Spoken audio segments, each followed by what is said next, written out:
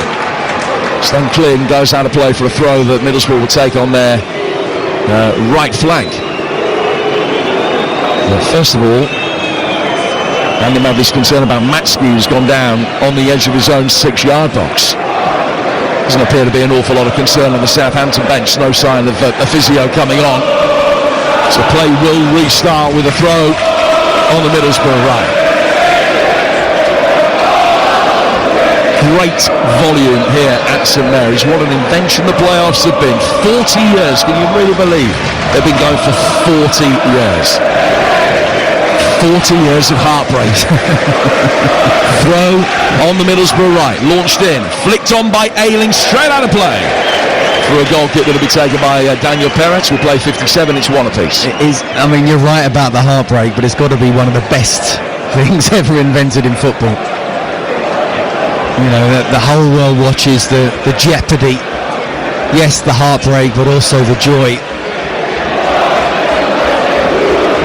So 1-1 the score, 12 minutes into the second half.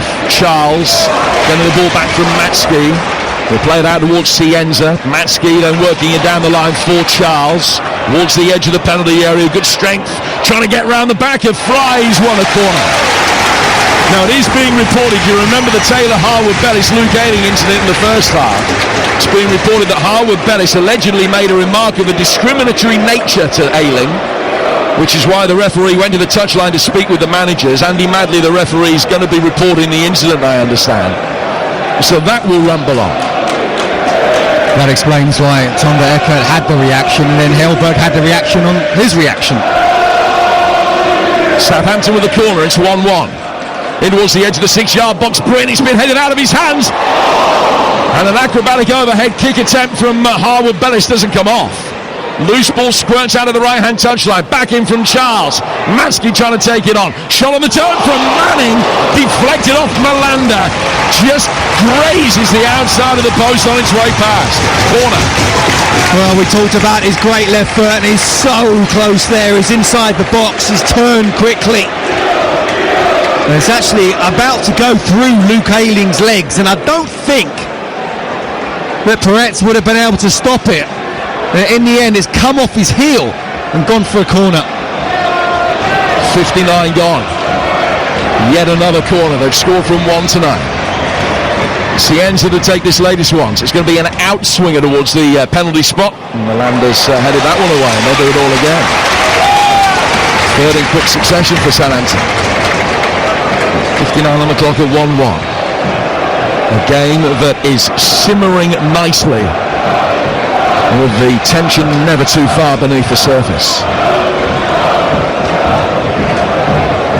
So another ball in from Cienza. And again, Malanda has been able to head that away. Back through a crowd from Charles.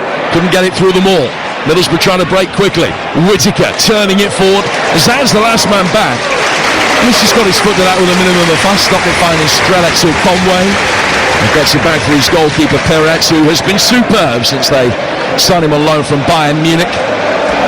And I think if Southampton do ultimately end up getting promoted, and let's face it, there's a lot of water's got to go under the bridge yet, if they do end up going up, I think he would be the first signing that they would want to make. Get that done permanently, because he has been superb.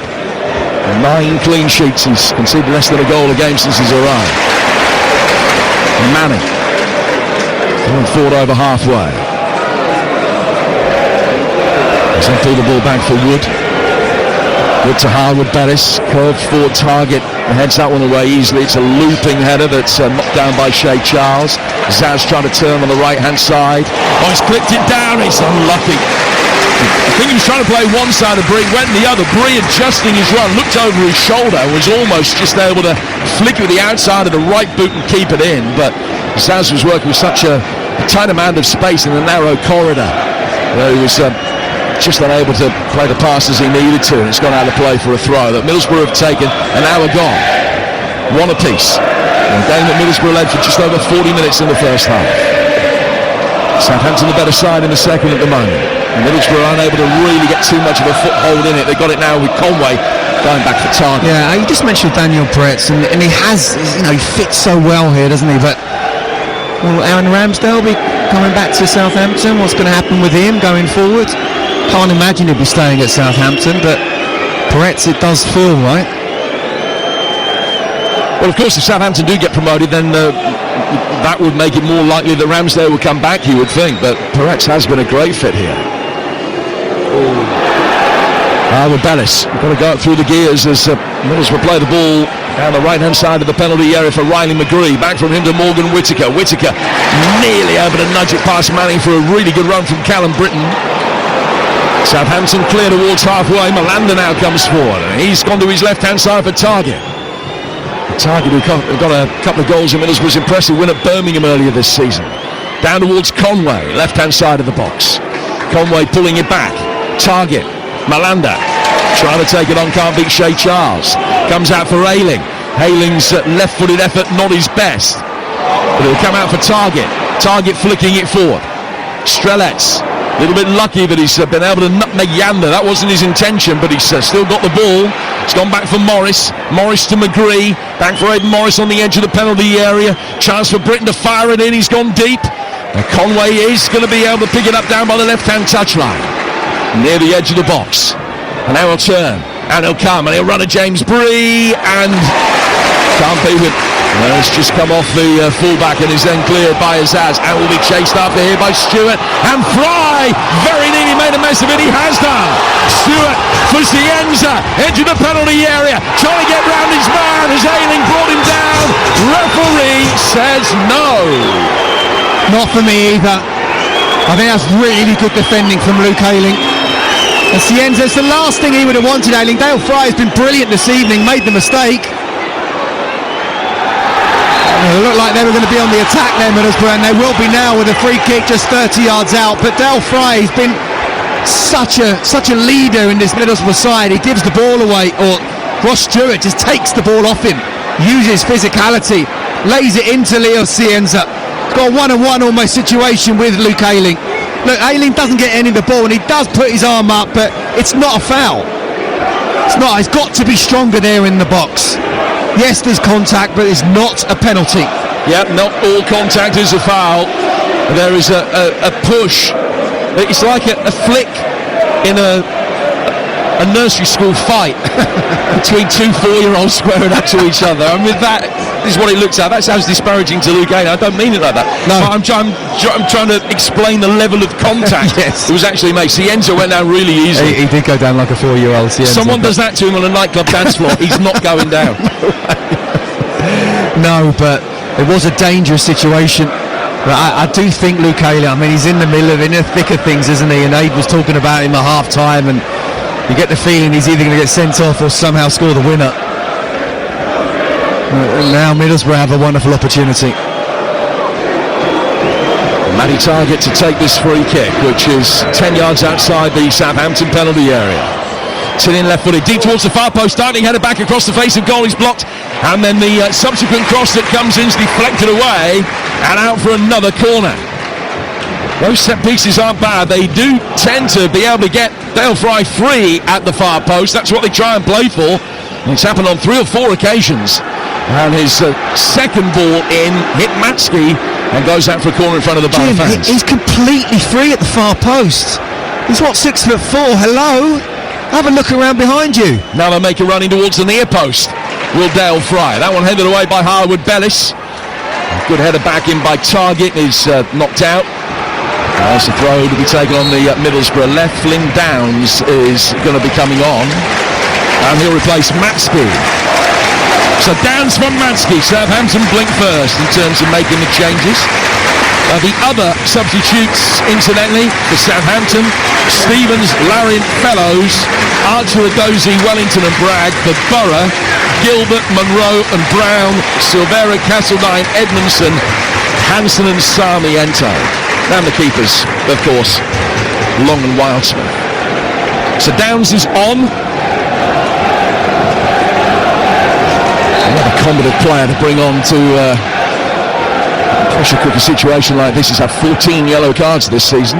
It's not like for like, is it? So I'll be interested to see when they're properly set up, where he'll be and how they will set up. Target sends this throw in. It's headed back out to him. He's tried to send another header back in. That one is cleared easily enough by Ayling. Brought then down by the retreating Morris on the Middlesbrough left. He's played it back. There's pressure from Stewart. He's given Britton a shove. Play goes on. Britton stood his ground well. Gets it back for Bryn. And he sent a long ball forward that will bounce once and then twice on the touchline out of play for a throw that Bryn will take level with the edge of his own penalty area. Approaching the midway stage of the second half. Szymanski had this kind of free roll, and it looks as though what they're doing now potentially is putting Cienza more up front, along with Stewart, and Azaz might play that little bit deeper now that Matsky has come off. And Downs is anchoring the midfield with Charles and Yanda ahead of him. Cienza can turn here. Firing forward up the inside left channel. Manning sends a high ball in. Azaz is going to go up for it. Target heads it away. And the ball that came perilously close to hitting his hand. McGree clears it. That's a wonderful crossfield ball. He's got it over halfway. Inch perfect for Morgan Whittaker. And Eckert urges his side to come back and cover. Whittaker running inside the penalty area. He gets a shot in. He's taken a nick on the way through and goes out for a corner. Well, we saw last night, didn't we? A fantastic goal cutting in from the right on his left foot. I'm thinking, don't allow him to have that shot. And in the end he has, but there's a deflection to it. But the game opened up. This is where Southampton need to be careful. Kind of thinking they're starting to turn the screw, but actually the last 5 minutes Middlesbrough have just been able to get hold of the ball a little bit, so they're controlling a little bit the tempo of the game. And it was a shot, it was a deflection off Wood, and when it's so tight, set piece is so important. Whittaker taking this corner. Nice header away towards the edge of the penalty area. Whittaker retreating, turns, Downs got there first. Downs has done well. Stabbed it down the touchline. Cienza then goes down and is holding his knee, and he's indicating to the bench, I think, that he's done now. Middlesbrough continue with the Brazilian still on the deck. Poor ball in from Whittaker's easily clear. Comes out for Fry. First touch not the best, but he didn't lose possession. He's gone back for Malanda. Cienza is back on his feet, but I don't know how much longer he's going to be able to continue. He's really feeling his knee very gingerly there. And off the ball, he's just put his arm up across his face and is then on his haunches, feeling his knees. Play goes on with Target down the Middlesbrough left-hand side. A dainty little clipping from him, and Perex cancels it. And we've got just over 20 minutes of normal time to go at one apiece. Well, we've been waiting for Leo Cienza to get taken off for the last 20 minutes at least, but at this moment in time, he's still on the pitch. Obviously, they've got Samuel Adozie who can come on. And it looks like he's really stepping up his warm-up as well on the touchline. Well, maybe he will. I mean, look, these could be the last minutes that he plays this season. And Tonda Eckert obviously knows that. On the other hand, if he's only 60%, then he's got to take him off. He's got to think about the team and just get the team to Wembley. As we've said so many times already over the last week, and make no apology for saying it again, in football it doesn't matter how you do it. All that matters is getting it done. Peretz playing it forward. As long as you're not in contravention of Rule 127. Ball's out of play for a throw. What's 127? Rule 127 is the one that was brought in after Marcelo Bielsa's Leeds United were caught spying at Derby. I knew the first 126. Yeah. They're the important ones. Downs, it's going square to his left-hand side. An opportunity for Southampton from distance, and it's blocked by Malanda. Not that I'm implying that Southampton are guilty of breaking Rule 127, even though Middlesbrough think they have done. But whatever happens here, that is the ongoing plot line from this. Whatever happens here, no one's going to be sure, unless Middlesbrough have won, what the final is going to be. Is it going to be Middlesbrough Hull? If Southampton win, you still, I don't think, could guarantee that it is going to be a Southampton Hull final. No, I think it is interesting. And Adrian was saying it beforehand, wasn't he, that even if Middlesbrough lose, they're not going to sort of say that's it, send them away, go on holiday. Going to see if they can train for a few more days. The EFL will have to make a decision. You're not missing anything because Tommy Conway is down receiving treatment. And that means that both managers can call their players over to this near side.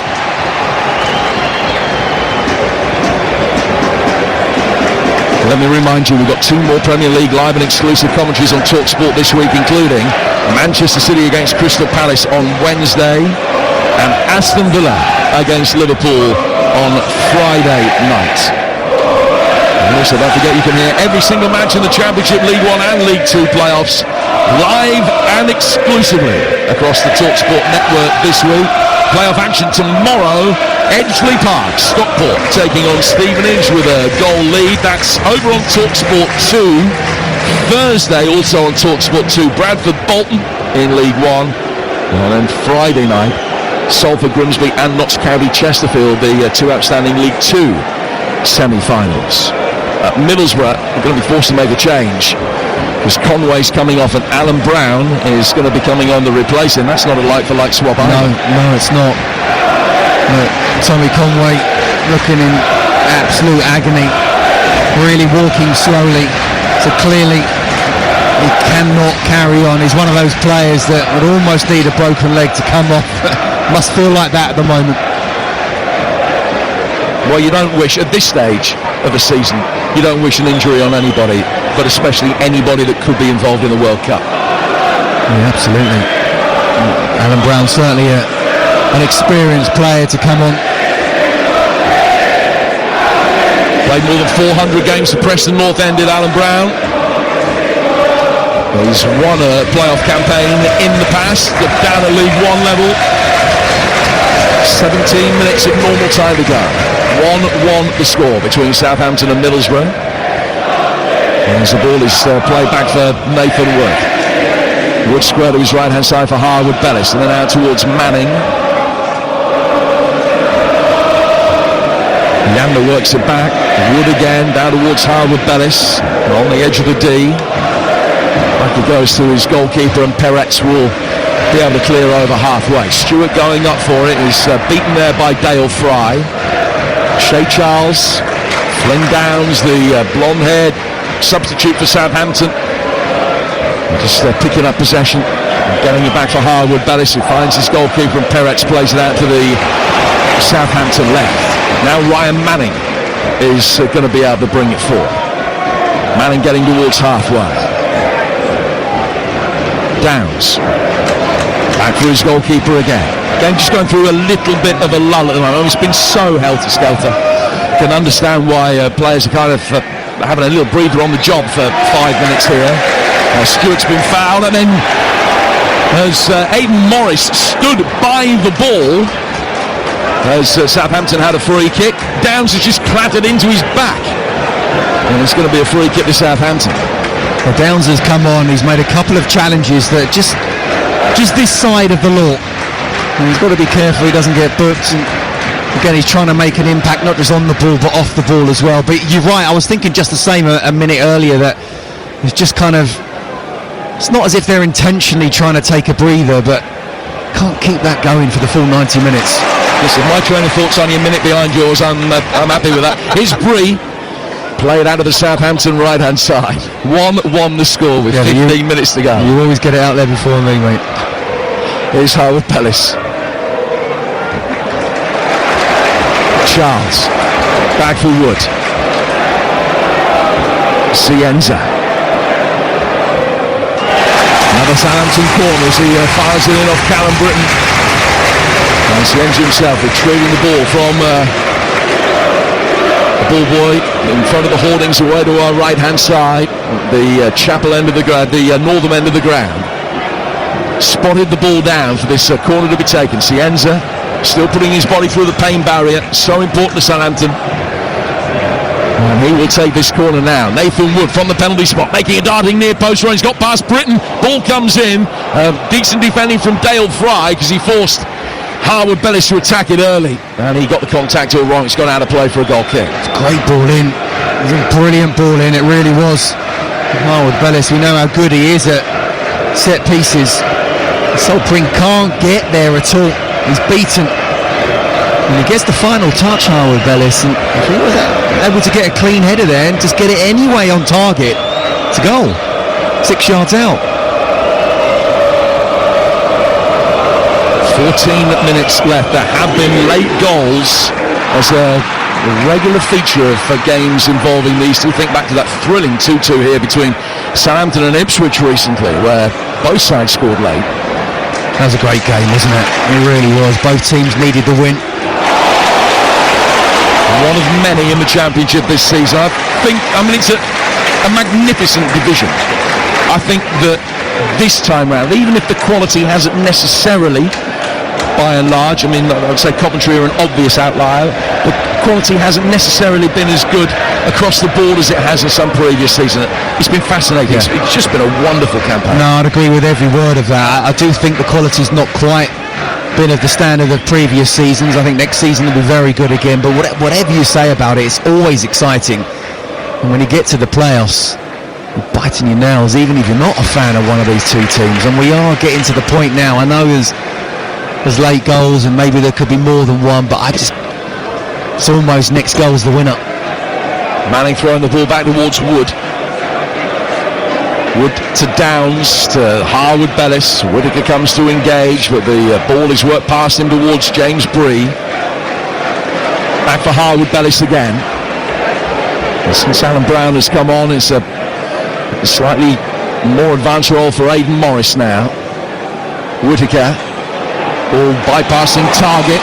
Anazaz, was he caught by Malanda? Referee says yes.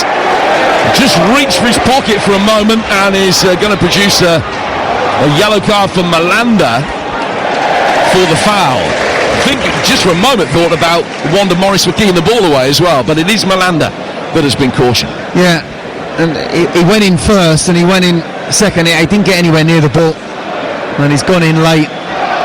It's a foul, it's a yellow card. There's more and more yellow cards coming. Players need to be careful, they're getting tired. They've lunged in when they perhaps wouldn't have done in the first half. Are we going to get a goal or are we going to get a sending off, or even both? Could easily be both, couldn't it? It hasn't quite been as niggly in the second half as it was towards the end of the first. The ball comes in from that free kick. It's flicked on, away from Wood and out of play for a goal kick, which will be taken by Middlesbrough. 11 minutes to go. It feels increasingly likely now that this one could be going the distance. Yeah, absolutely. You know, one goal, I'm not sure the other team are able to come back. You mentioned that Southampton Ipswich game, and obviously the Southampton fans will remember it as well, where both teams needed the win and they played like it. Neither of them got it in the end, but it was such end to end in the last 20 minutes. There was no kind of midfield. I was expecting the second half to be a bit like that tonight, but especially the way the first half went. But I haven't really seen it so far. I say perhaps next goal is the winner, or we have extra time and possibly even penalties. Results in Scotland, incidentally: Aberdeen 0, St Mirren 2, but Kilmarnock have beaten Dundee 3-1, and that means that St Mirren are in the relegation playoff position, and they will play either Dunfermline or Partick in the final to keep their place in the Premiership. The Pars and the Jags finish 1-1 in the first leg of their game at East End Park tonight. The ball is out again for another Middlesbrough throw. We've got 10 minutes to go here. And Matt Targett ambling over towards the touchline to pick up the ball. There is no sense he's picked up the ball, he's thrown it away, wants to have a look at another one. I think there's a sense that Middlesbrough would be happy to take this to extra time now, that they want as few playing seconds on the clock as possible. We've now got a ball boy not wanting to give the ball to a Middlesbrough player. Sorry, just give the ball. You're a kid. Just give the ball to the professionals. And again, it's all going to need calming down, and the referee will call the 4 Middlesbrough players who ended up involved in that with the Southampton substitutes, just to try and calm things down.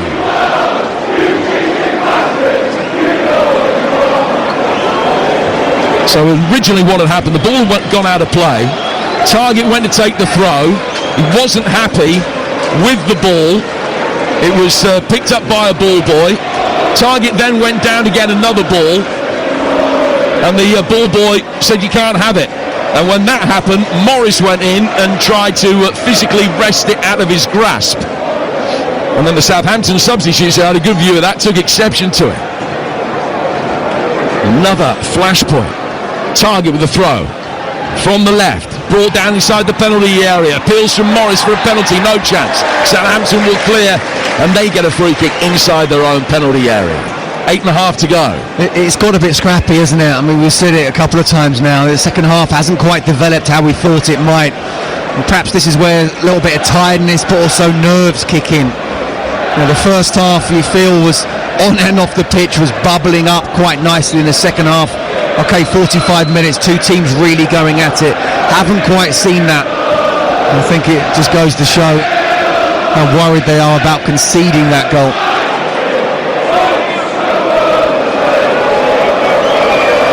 Middlesbrough will be bringing Leo Castledine on very shortly. Had a really good first half of the season at Huddersfield. That was on loan and earned him a permanent move to Middlesbrough, a step up. And he's going to be coming on here, the son of the former Wimbledon forward Stuart Castledine from the early Premier League days back in the early to mid-90s. And Castledine's going to come on here to replace Strelec. So Castledine on. Now that's a change being made with 7.5 minutes of normal time to go.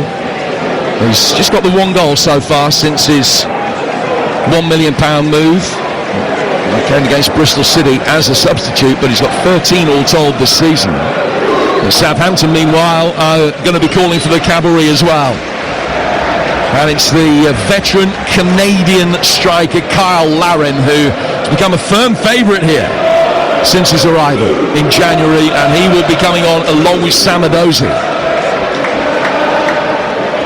Ball brought down on the left-hand side of the Southampton midfield by Manning. He's got it forward towards Cienza, who's still going. He's looking sprightly again now.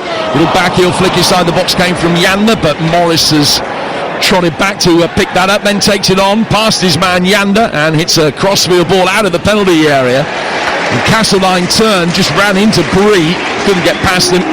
On the ball, beats the pair of them to the touchline anyway for a throw that will be taken on the Southampton right by James Bree. 6.5 minutes to go, and now a Southampton double change of Dozy and Larin, the players that are going to be coming on. Ross Stewart, the scorer of the Southampton equaliser, will make way. Larin on for him as a straight swap, and the Dozy will replace Cienza. Stop. Well, we've been waiting for Cienza to come off for the last 45 minutes, haven't we? And to go back further into the first half. He's done well to stay on the pitch as long as he had, but I think it's just good management from both of them, both the head coaches, understanding now that, you know, the lads are getting tired out there.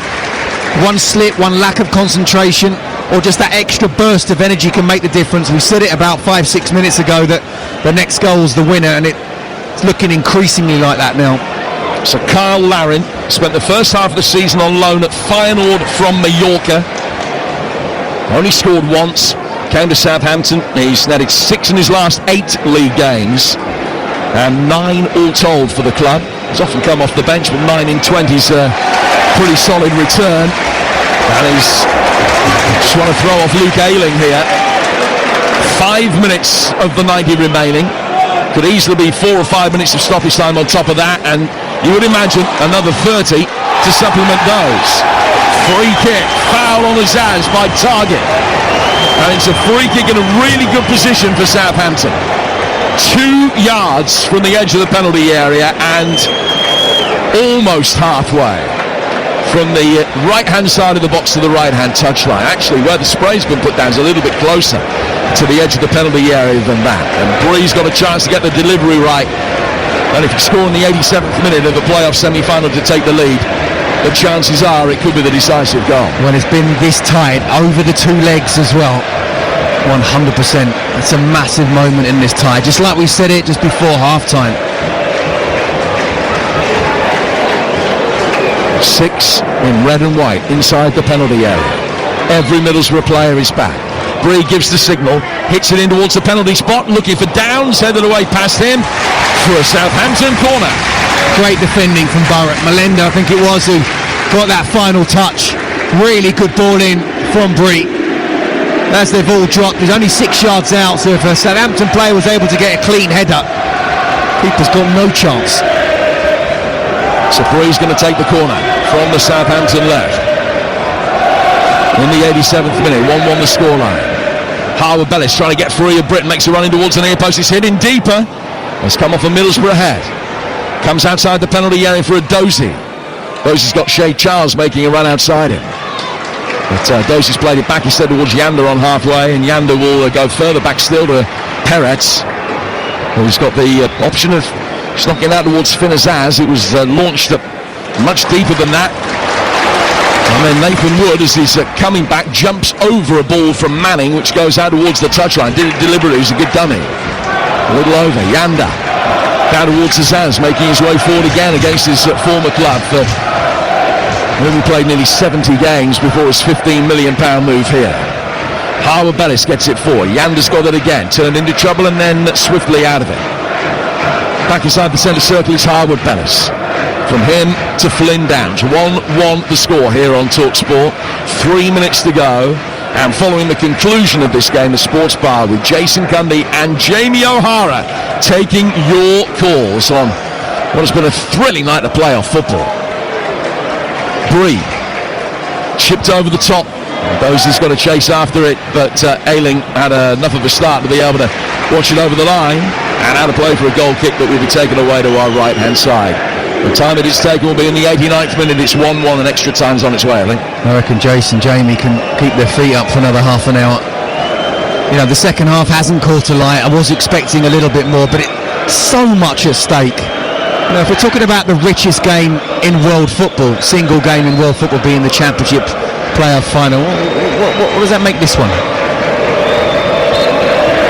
Passport to riches, certainly at the very least. It's a pretty expensive one, and they can feel it, the players. They know now, again, it's one of those where, yes, you want to try and win the game, but you definitely don't want to be losing it with a bad mistake. They only had one shot on target between the two teams in this second half, just to underline the point that you've made, but Finazaz races onto a loose ball played for by Dale Fry here. Azaz then gets it forward towards Downs.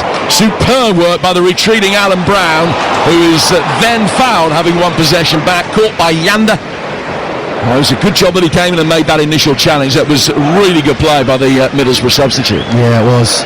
There's people out there just stretching their calf, and I think Morris has been, he's an athlete himself, hasn't he? But even he is just having to have a little stretch, not wanting cramp to come on. And Finazaz is a lovely little touch inside, but again, we're just seeing moments, but not moments in the danger area. He's dropped too far deep, and then when it's been further up, he's not really got involved. We talked before the game about him and the talent that he is, the goals that he scores, and great goals as well. But against his old side, he hasn't shown it, and he hasn't tonight either.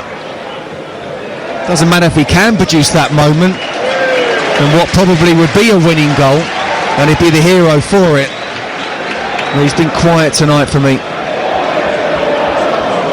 30 seconds of the 90 minutes to go. What does Kim Hellberg do? We talked about the relative strengths of the two benches.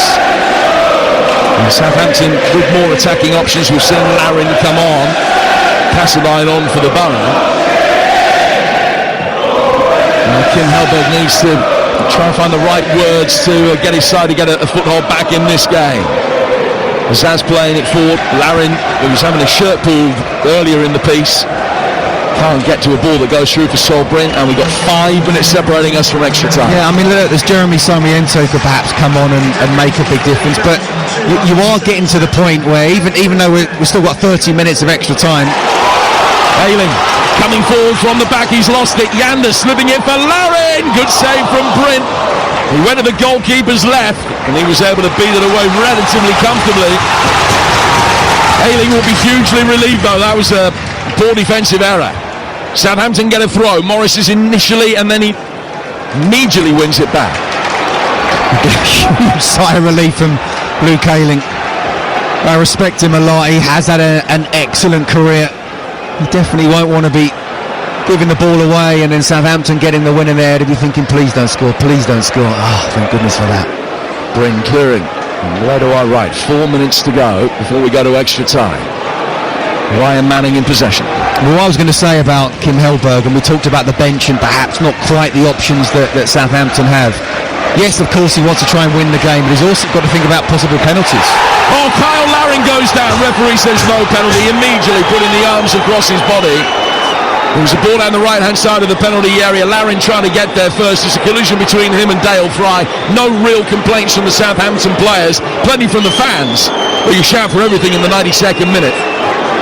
But Fry has gone down. He's come off the worst of the two in that challenge. You're having another look at it now, Scott. What do you think? Well, he hasn't got the ball. And the reason why he's gone like that is because his knee is kind of clipped. And Larin's got there first. And he's caught Larin. He's got the touch of the ball.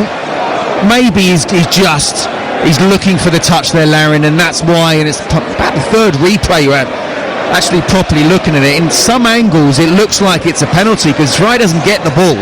Larin gets there first. But I think he's just trying to get that touch and then go down easily. Listen, to give a penalty in these situations, you've got to be 100% sure. Well, Fry is still lying on his back inside the penalty area.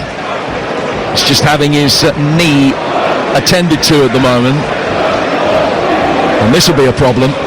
Edmondson getting ready. He would be the player that would come on if Dale Fry can't continue. They wouldn't change the shape. They'd stay with the back three. And George Edmondson would come on. He made one Premier League appearance for Ipswich last season.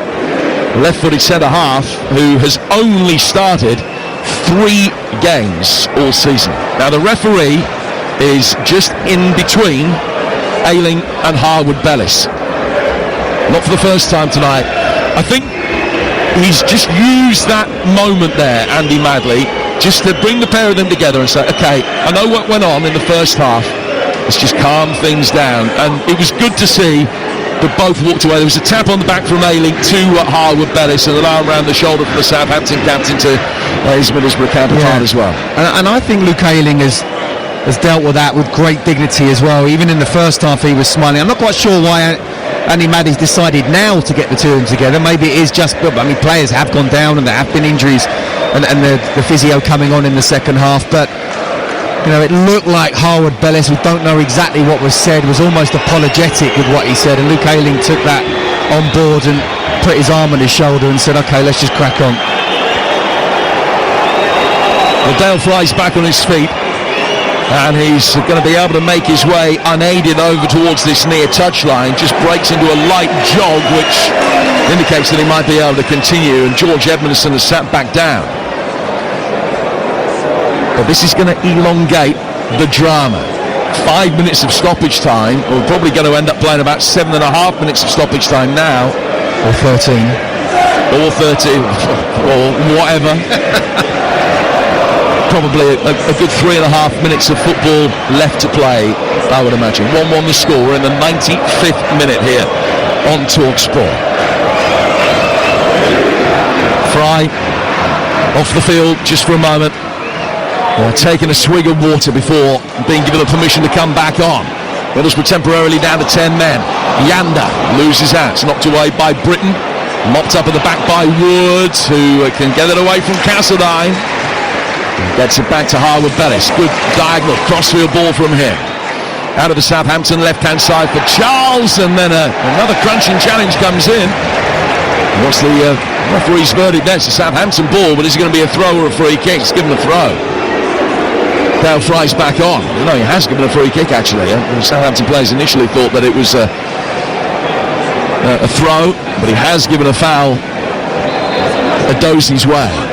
So the 5 minutes are up, probably another 2 minutes left to play. Are we going to have another 32 minutes? Southampton scored in first half stoppage time. Can they win the game in second half stoppage time here on Talk Sport? So Manning to take it. Left-footed ball, clipped inside the penalty area. Good header from Dale Fry. Not showing any ill effects of that injury picked up moments ago. Adozie, back from him. Flynn Downs couldn't get hold of it at all. Just off balance as it came to him, and it's just gone away from goal. Middlesbrough bring it away. Hasselbeck making a run forward. Will they be able to ping it in his direction? The answer is no, because Whittaker was stopped from having clean possession. And Downs do well to come back. It's gone out of play for a Middlesbrough throw over on that far touchline line with probably a minute and a half to go. 1-1 still the score. Well, we said at half time this could easily go to extra time, and it looks like it's going to as well. And then the question is, what is the mindset? I've been there before, not in a playoff semi-final, but certainly as you're heading towards possible penalties, it's definitely in the back of your mind. Mistake now by Malanda, as he was playing out from the back. They've actually swapped the centre halves round. Middlesbrough and Malanda playing on the right, Nailing on the left now. Borough will chase after this. It's McGree putting the pressure on, but Harwood-Bellis can get it forward, right-footed in the 97th minute. Larin battling hard with Fry, who got there first, puts it out of play for a throw to Southampton, and this might be the last opportunity within the 90 minutes. Bree took the throw. The referee wasn't happy, so there was another ball on the pitch when the throw was taken. So Bree with the ball in his hands. The referee's got his whistle in his mouth. Barely seconds left. Bree with the throw, works it back. Harwood-Bellis to Wood. Wood inside the centre circle. Into the 8th minute of added time as the ball is worked down the left-hand side. It's going to be chased here by Shay Charles, who just for a moment looked as though he got past Malanda. Fry comes up, sweeps up, gets it away. Referee still happy for play to continue. Another Southampton throw, and then he signals the end of it. We've played 4 halves of football. The side still can't be separated. 0-0 in the first leg, 1-1 in the second. Extra time and potentially penalties on the way. And there are no further changes at this juncture for either side. Both can now use an additional substitute, a 6th. So far Middlesbrough have only used 2 and Southampton 3. Southampton can still call upon Stevens, Fellows, Archer, Wellington and Bragg. Borough have got Gilbert, Monroe, Silvera, Edmondson, Hansen and Sarmiento on the bench. Good to know Aida's got his priorities. Pint over baby.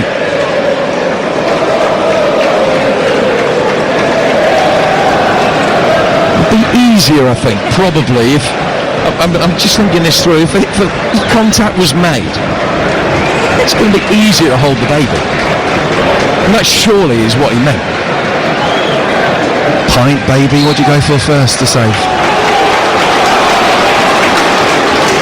Well, there's one to ponder. I mean, I still can't get my head around what I found out yesterday, that Tiffany, the 80s singer, used to live in Cannock, which is the most bizarre revelation I've heard in 2026, and I mentioned it a couple of times last night, and it's still been going around my head all day. We're back underway. It's 1-1 between Southampton and Middlesbrough. Saints in possession, going back towards their goalkeeper Perez, who's away to our right-hand side, and he's just clipped. It wasn't a great ball back to him from Downs, but he's just clipped it straight over the head of Nathan Wood and behind Manning, and out of play for a throw that'll be taken on the right-hand side. I was going to say, I think you're alone now, but don't worry, we're with you. Someone then told me that Shania Twain used to live in Wednesbury, but I think at that stage I was being wound up. So a throw to Middlesbrough. First chance to launch it inside the penalty area in this first period of extra time. Callum Britton with it. It's in towards the near post. Larin back defending, got something on it, and then he hairs after the loose ball. Middlesbrough able to recycle it. Britton gets it in, slightly sliced away there by Adozie, brought down in the midfield by McGree, and McGree back inside the centre circle. Target sending a high ball forward. Alan Brown making a good run in behind Manning, but the Irishman for Southampton able to head it away from his compatriot, and now Southampton can bring it away at the left-hand side. Good strong run here from Adozie. Britton just lent into him. The ball goes out of play, and Callum Britton is booked. eased into the ground and stopped a decent position unfolding there. Callum Britton's caution. Yeah, yet another yellow card, and Edozie coming on with the pace that he's got up against Callum Britton, who's done really well, I have to say, over the whole game, but must be one of many players who is, I wouldn't say running on empty, but certainly has not got a full tank anymore. It's a great first touch from Edozie and then sprint down the wing, and he just thought, you know what, I've got to take you out here. So Manning taking this free kick for Southampton. Out comes the goalkeeper, Bryn, with a good clean pair of hands. He's got it and he's punted it straight upfield. That looked chancy for a moment as Perret swept that up on the edge of the centre circle on the half volley. Had he got that wrong, he was completely stranded and Whittaker would have had the ball at his feet. He didn't get it wrong, he got it right. Edozie coming forward again for Southampton, and it's deflected and then cleared by Fry. He's been watching Manuel Neuer too much, hasn't he? We saw the ball go back for Bryn, and then all of a sudden he knocked it forward, and Perez must have known what was coming, because you look round away to the right hand side and he's 25 yards further forward than you thought he was going to be. But he didn't need to. There were still two Southampton defenders there who perhaps could have just headed it back to him. But once he's committed, he must have been thinking, my goodness, I've got to make a good contact here. Fortunately for Southampton, he did. Here is Callum Britton, one of 4 Middlesbrough players booked tonight, to another one of them, Riley McGree, who gave Middlesbrough the perfect start with the goal after 5 minutes. Britton provided that, and he's just sent one in here that's half cleared out towards target. Out it comes from Morris, taking a touch and then turning it forward down towards the right hand side. Good shape on the ball in from Britton, looking for Castledine. But Woods defended it well, and then Downs pokes it out of harm's way, and Southampton will clear down the left-hand touchline. You're listening to EFL Live on TalkSport with McDonald's. Order delivery on the McDonald's app from 11 a.m. 18 plus. Fees apply to delivery orders, subject to availability. Price may vary. Britain, 4 minutes into extra time at 1-1 on the night and on aggregate. Away goals long since expunged from the playoffs, so Middlesbrough haven't got the victory on that basis and won't do so. It will go to penalties if it stays this way. Here's Shea Charles. Good ball forward from the midfield. Azaz trying to turn it round the corner for Larin's run. Target to come across, and then it's cleared by Britton down the right-hand touchline for Middlesbrough. Right in front of us, Morgan Whittaker picking up possession. Back from him to Malanda.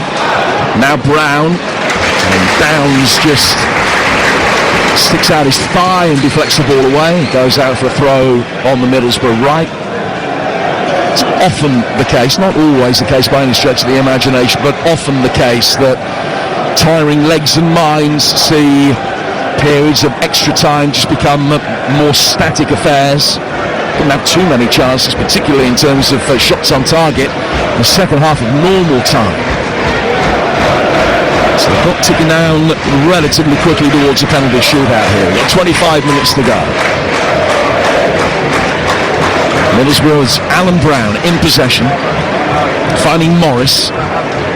Yanda, just the furthest forward of the Southampton players for a moment, puts a little bit of pressure on, but he can't stop Ayling looking long out towards the left-hand side. The target will play it forward. He's caught his man, and it's a free kick given Breeze way.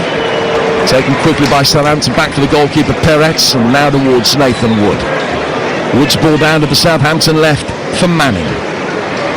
Manning controls it on his instep, works it back for Wood again. Wood back into the penalty area for Peretz once more. The Israeli international taking a couple of touches.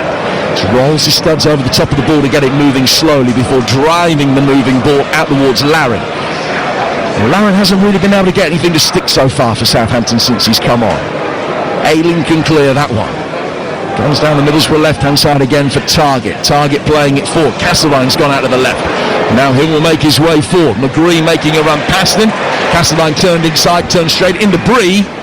And Southampton work it forward with Azaz. Larin chases it, Fry's there first. Middlesbrough mopping up at the back. Decided to go back for Bryn.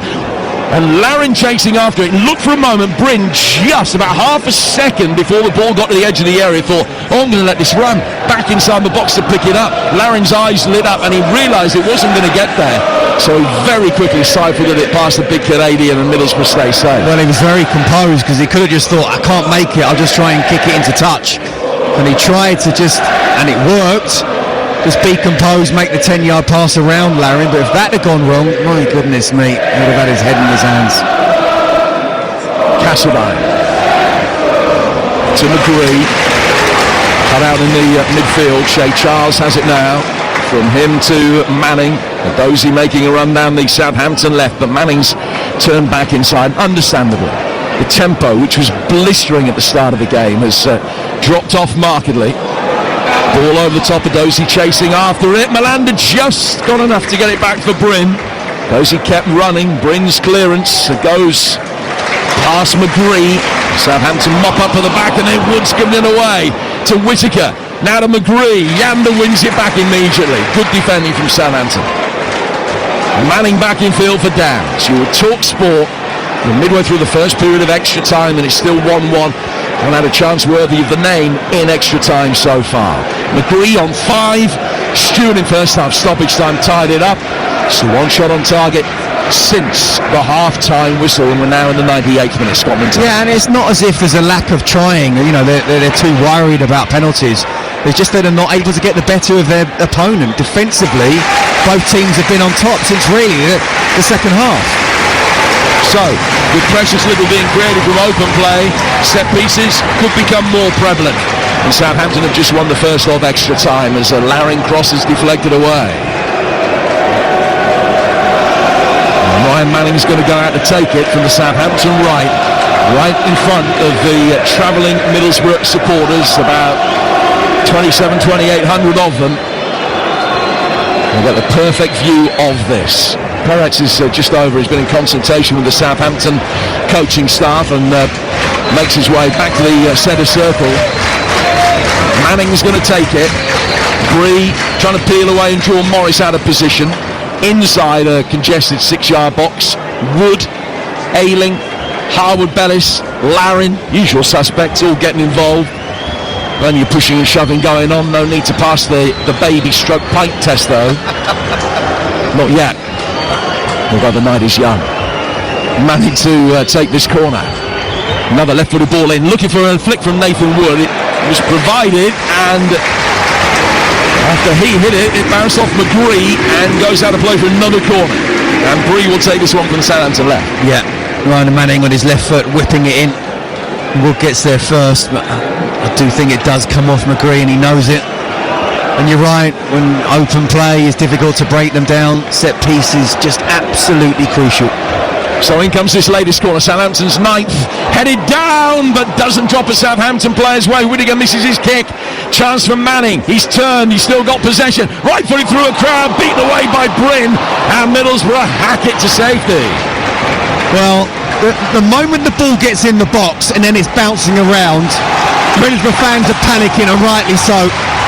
And in the end, to be fair to him, Sol Bryn makes a really good save and they're able to get it away. But they're under pressure now, the away side. Southampton launch a long diagonal down to the left. Bree wins the throw. Manning's going to take it. He goes back for Yanda. Yanda, one of the summer acquisitions for Southampton. There's Nathan Wood. Looks up, not a lot of movement ahead of him. You just wonder whether fresh legs off the bench with 20 minutes to go might make a difference.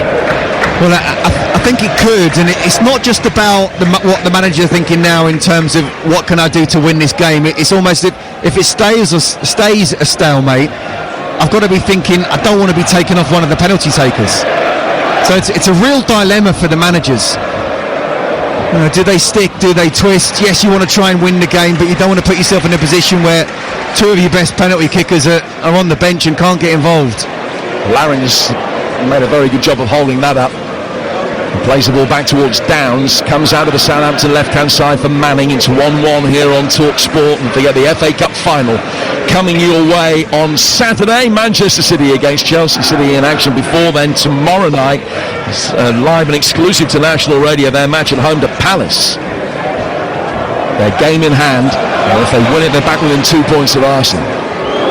Azaz at the Southampton right. Here's Casper Yanda. Yanda back towards halfway. Wood. A couple of options to his left-hand side. One of them is Manning, but he's played it out wider instead towards Dozy, who's got the chance to try and take on and beat Britain. He's just overrun that, I think. It's gone out of play. No, it hasn't. No flag up from the assistant referee. Cleared out as far as Downs. Downs to Yanda. Yanda on his right foot. There'll be real complaints from Middlesbrough if Southampton score from this. They're not going to. As Borough get it away. Castledine can't hold it up. Back it comes from Wood. Down towards Shay Charles. Dozy knocking infield for Azaz, whose right-footed effort's blocked. That point of contact by Malanda. Outside the penalty area again for Yanda. Yanda to Harwood Bellis.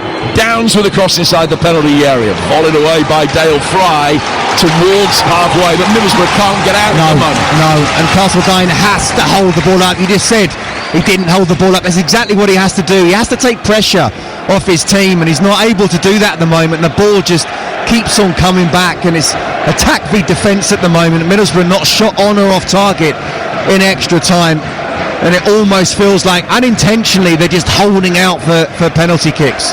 103 minutes in. Southampton 1, Middlesbrough 1. Wood to Manning. Manning's ball up the left-hand touchlines, headed away by Malanda, who's on the right of the three centre-halves now for Middlesbrough. Ball is worked forward through the midfield by Whittaker, but Southampton again have won it back with the industrious Charles. Morris doing well. Whittaker trying to take it on. Got away from Manning, couldn't get away from Yanda. Manning is left on the deck, and the free kick goes Middlesbrough's way, and Helberg had a really good view of that. He's smacking his hands into his palms, furious with the referee for giving a free kick. He didn't think it was a foul. Free kick that Manning will take, and we've got a minute of this first period of extra time to go. Yeah, look, it was a strong tackle, and Andy Madley, he waited a couple of seconds to see whether he'd give it or not, and Borough looked like they were about to go on the break, and he thought, well, no, do you know what? It's almost like, well, what's the least worst decision I can make here? Least controversial decision. I'll calm things down, I'll give a foul, but it gives Saints the opportunity again. Manning sending this forward towards the edge of the penalty area. Ayling backtracking, heads it away. Southampton recycle it 10 yards outside the box, but then go deeper. And some of the passes just going slightly astray from the optimal these days. Ball inside the penalty area is a flick header from Wood, who's still forward, and that's well off target. And Bryn wants his goal kick to be the last kick of this first period of extra time. He's leaning nonchalantly on his right-hand post. He's trying to get every little blade of grass out from between the studs on his boots as he kicks the posts. Now he's spotted the ball down, and you will see that the clock is up to 104.55. And he's going to wait to 105 minutes before he kicks it. Job done, and the referee has said half-time and extra time. That was a masterclass from Salisbury. 1-1 as we turn it around. And Riley McGree, who started the game with such a flourish for Middlesbrough, has come off. He's replaced by Jeremy Sarmiento, the Ecuadorian international winger on loan from Brighton, who won promotion with Burnley last season, started this season in Italy with Cremonese, finishes it with Middlesbrough with 15 minutes worth of extra time to try and get them to a date with Hull at Wembley. Here we go then, 15 minutes before the dreaded spectre of a penalty shootout. Ayling heading it away, Downs turning it back. Ayling heading it back through the midfield where Castledine goes up for it. Charles has gone down holding his face, and the referee has given a free kick. He said that it was an awkward jump from Castledine. He's caught him with a flailing arm. No intent, but damage done, and it's a free kick which will be taken by Southampton inside their half of the centre circle. Yeah, there is no intent. He's gone up, his arm is up, he's accidentally caught him, but you can't jump without putting your arms up in the air. So yeah, certainly caught Charles, but unintentional. Good decision from the referee. This is interesting. Sarmiento coming on. I think I'm not surprised he was one of the players, along with Castledine as well, that you perhaps can add something going forward. It just felt like, Middlesbrough almost waiting for those 15 minutes to come, and it's very difficult to wait, because if you do concede that goal, They're not going to come back. Manning sends the free kick into the penalty area, and the impervious rock at the heart of the Borough defence now, Fry knocks it away. So Middlesbrough playing with Whittaker through the middle now, Castledine off into the right, and Sarmiento to the left, as Castledine chases and puts a little bit of pressure on Manning. And fall from him out towards Adosi. It was a good run, but Alan Brown stopped him getting too far. Brown side foots it forward. Whittaker will give chase out towards the far touchline. Brilliantly won back though by Yanda. He's had a fine night, and he's knocked it through the midfield, and Flynn Downs now can get Southampton going again with James Bree. We've played 107 minutes, 13 minutes to go. Southampton got a player down injured away to our right hand side. Play certainly continues for now. Southampton have got possession. I think Nathan Wood is just waiting for permission to knock this out of play, so that Adosi can receive treatment, and eventually the referee does stop it. Yeah, it was a brilliant tackle from Alan Brown. I think as Adosi's fallen, because he's won the ball and tripped over his foot, he's landed on his shoulder, on his right shoulder, and obviously that can be very, very painful. It was a perfectly timed tackle from Alan Brown. So this is going to delay matters even further. Sports Bar, don't forget, with Jason and Jamie coming your way at the conclusion of this game, and we hope to bring a reaction from both camps as well. 03717 22 33 44 is the number that gets you through to the Sports Bar on Talk Sport tonight. 12 minutes plus stoppage time at the end of extra time to come, and then in all likelihood you would imagine a penalty shootout. That's been interesting this season, with and without Eckert. Southampton against top 6 opposition here, if you include this game tonight. Played 6, haven't won any of them. 5 draws and a defeat. Middlesbrough's away form against top 6 opposition much better than that, but when you consider that they've beaten Arsenal, ran Manchester City really close at Wembley, but against the 24-carat teams in this division, they just haven't really been able to get the job done here. Yeah, I think sometimes when you're playing at home, even against the big boys, the pressure's on you. Perhaps they just, obviously is a higher class of player that they're playing against, and they're just not able to break these teams down. Go back to that Ipswich game that we were together watching. It was a brilliant game, and could have gone either way. But it does feel like we are heading towards penalties, and I can tell you it's in the players' minds. You want to do something special for it not to happen, but you also, especially if you're part of the defence, you don't want to vacate your space and someone going behind you, or even make a mistake, even worse, and suddenly you concede the goal that finishes your season. You don't get the chance to play in the world's richest game. We're back on the way. Southampton temporarily down to 10 men because of that shoulder problem for Adosi, but they've got a corner whilst they're down to 10. Now Adosi's going to be allowed to come back on. And Solperin racing outside his 6-yard box, couldn't field a poor ball back to him. So a cheap concession of a corner. Borough will be furious if anything comes from this. Southampton's corner count up into double figures. More goals from corners than just about everyone else in the division, remember. What they give for another one now. Ryan Manning to take it. 4 Southampton players in around the edge of the 6-yard box. Larin making a run in now. It's in towards the edge of the 6. It's bounced spitefully up in the air. Larin trying to help it back out. Left-footed shot comes in that Malanda can get away. And then it'll go out towards the right-hand side where Alan Brown goes up for it. Castledine helps it on. Southampton win it back inside their own half. Shea Charles with the long switch of play. Ayling got caught under the flight of it. Manning's done brilliantly. He's kept it in on the right-hand touchline. Can't get past Target, who's won it cleanly. Ayling back to recover. And now Middlesbrough can play their way out without a Brown. Great tackle, perfectly timed tackle. Ryan Manning finding himself as a right winger. Now it's Borough on the attack. 3 against 4 for a moment. It's Castledine. Whittaker.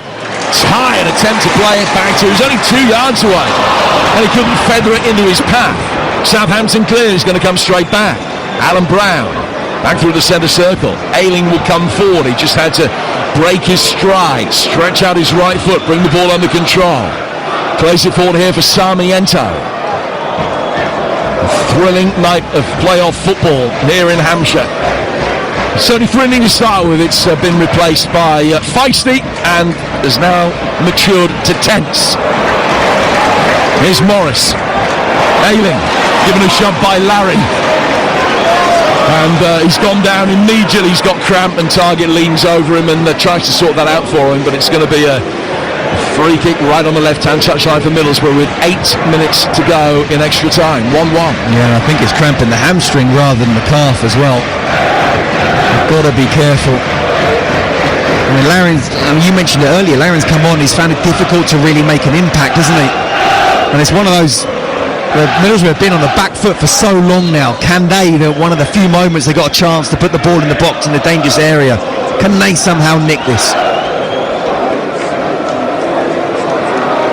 Matt Target addresses the ball, runs up, flicked on by Brown, and Perez can come out and play.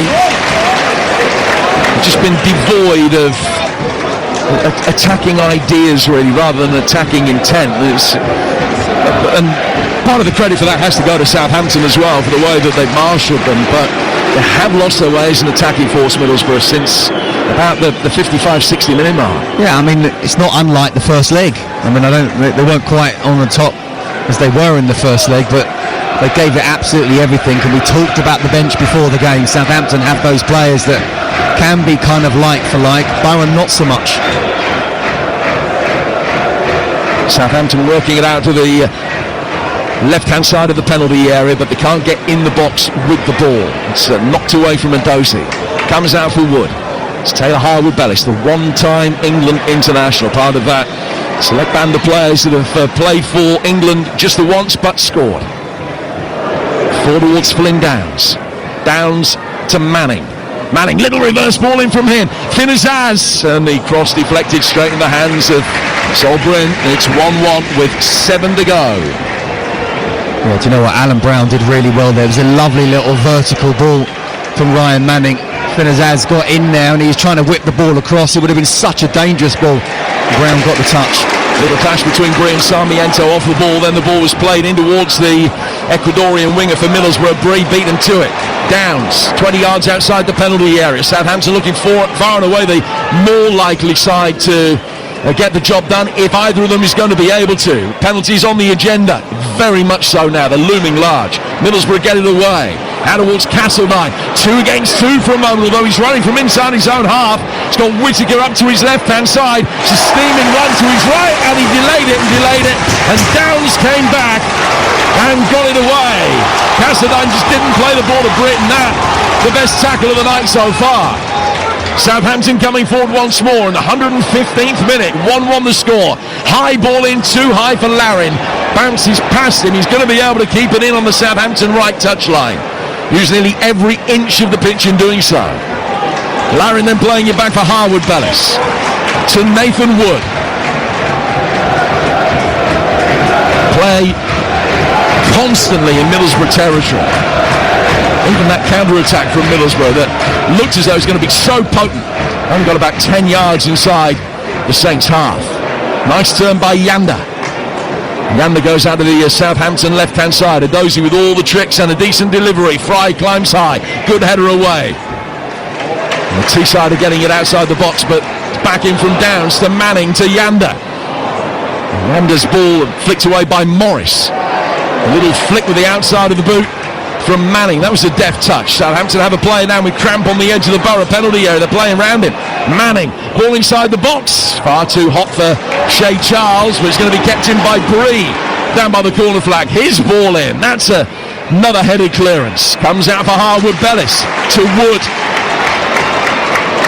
And the Southampton player who's down with cramp has tried to get up. It was Yanda, tried to, and immediately fell over again. Ball inside the box. It's Kyle Larin, and he's flicked away from the Middlesbrough player who's lying on the ground. To all intents and purposes, he'd been beaten there, and he just flicked out a foot, Ayling, and knocked it away from Larin as he was poised to pull the trigger. Next ball in. Oh! It's gone in! It's 2-1 Southampton! A freakish goal that might send them to Wembley! Shea Charles, the man for the big moment. Coleman has curved one in left-footed from outside the penalty area. Hidden hope into a dangerous area. Everybody let it go. And by the time Green realised he was in trouble, it was too late. 4 minutes to the end of extra time. Southampton lead for the first time in the tie. And that surely is going to book a Wembley date with Hull. Southampton 2, Middlesbrough 1. Shea Charles does it again. Scored the winner late on here against Arsenal. Has he just scored the winner late on in the playoff semi-final against Middlesbrough? And he can't even celebrate because he's gone down with cramp. The ball has come in. I mean, it's been Southampton and for so long, and we've been saying almost since the start of the second half, certainly for about 70-75 minutes, next goal wins this. And as he whips the ball in, again, it's about putting it in such a dangerous area with his left foot. I mean, Dale Fry has been absolutely superb this evening, as well as all season. But it looks like he's about to head it. For some reason, he doesn't get his body in a position to where he does head it, which completely puts off Sol Bryn, who's just stationary. And it curls in, almost in slow motion, as everyone is waiting to see whether it clips the post and goes out or goes in. And it ends up going in, and what a moment that is for Southampton. Shea Charles. And Middlesbrough immediately make a change. Southampton are going to make two. The Borough change saw Ayling withdrawn and Hansen will come on for him. So that's an attack-minded change with the Curaçao winger that they signed from Nijmegen coming on to replace the centre-half.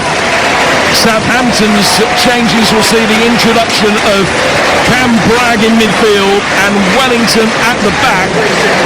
Massive ovation for Yanda as he comes off.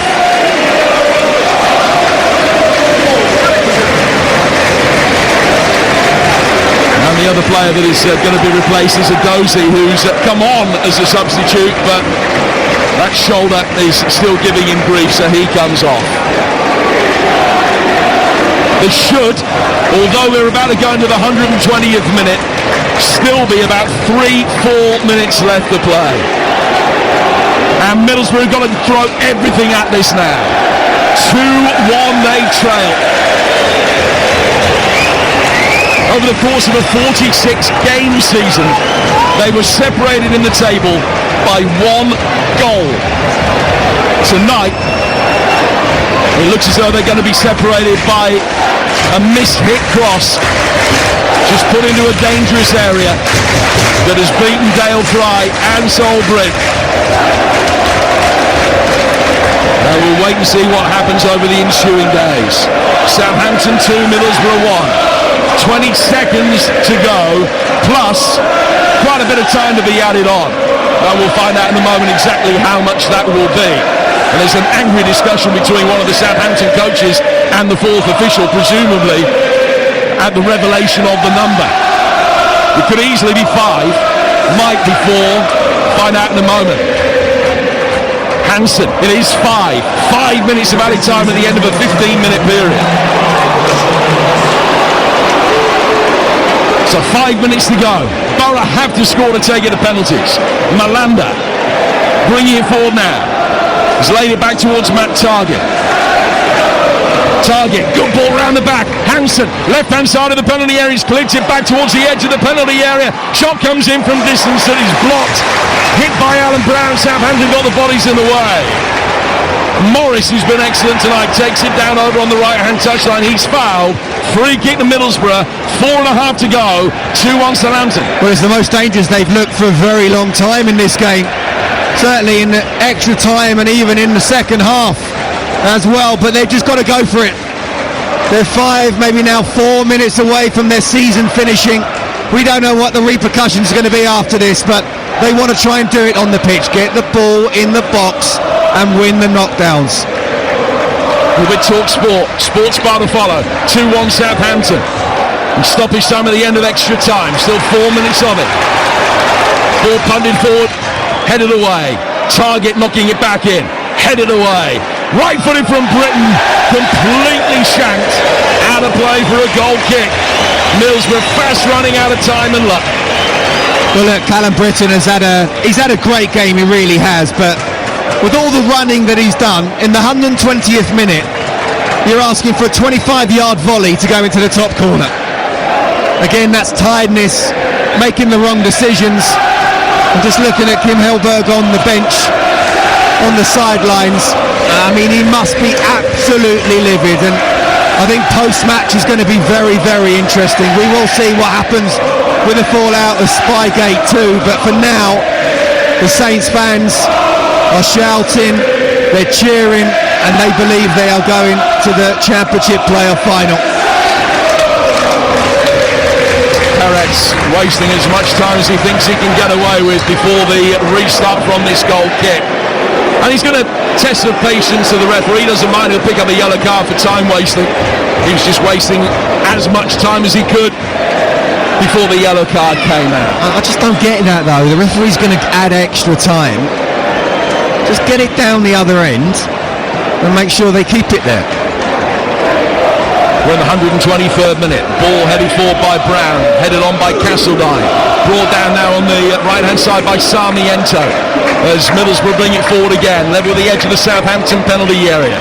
Nearly everybody back. Larin joins in, all 11 back behind the ball for a moment. Good ball from Malanda, out towards the right. Stood up towards Castledine. He's beaten well in the air by Harwood Bellis, who's good defending. Comes outside the penalty area for a left-footed volley from Whittaker. Blocked. Target knocking it on. Sarmiento gets it out from between his feet. His shot is blocked. Now to Callum Britton. Middlesbrough win a corner. Wow. And suddenly, when you're out on your feet and you think you're going to penalty but you've conceded, you find that extra bit of energy, and even Sol Bryn is going up for the corner now. So Bryn is there, standing by the penalty spot. Left-footed ball in towards him, actually. It was headed away. Sarmiento's got to make sure that he gets to that first. He has done. He's hooked it over his shoulder. Bryn still in the wrong half of the pitch, but Middlesbrough turned possession over again near halfway. Ball's hit the hand of Malanda, but it was accidental.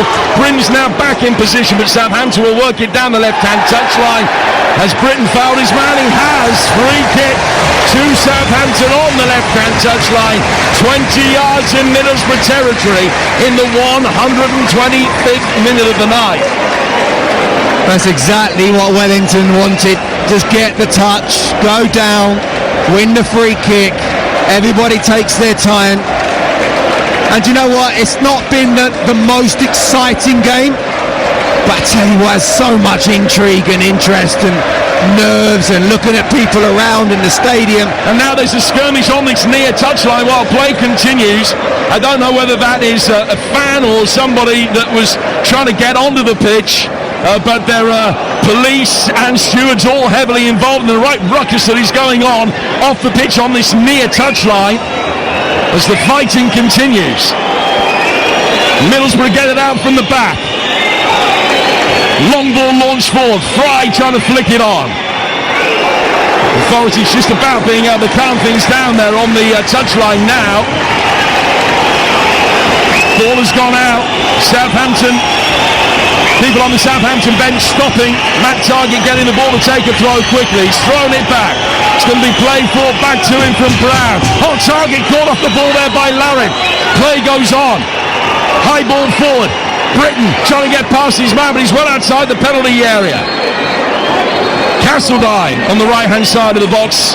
Now the assistant referee has stopped play because of what is going on this near side. Has he given a free kick? He has. He's given a free kick for the foul on Target about 20 seconds ago. And I can only think that such a cauldron-like atmosphere, he didn't hear his assistant referee tell him to give the free kick, and when it was off the ball, you can understand why the ref didn't see it. Free kick to Middlesbrough, last chance surely. Bryn's forward again. Dropped in high by Target, right-footed effort. Hansen misses the target, and Southampton have won.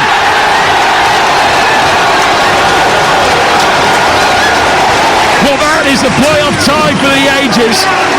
And whilst the football stops there on 127 minutes, the talking certainly won't. A controversial tie, won over the two legs by 2-1. Southampton falling behind tonight to a goal from Riley McGree. Stewart equalised. Shea Charles with more than an element of luck getting the winner. But the Middlesbrough complaints will be long and vehement into everything that has happened over the last week. And we haven't heard the end of this yet. Hey, Sarah, they're going to Wembley? Maybe. Southampton 2, Middlesbrough 1.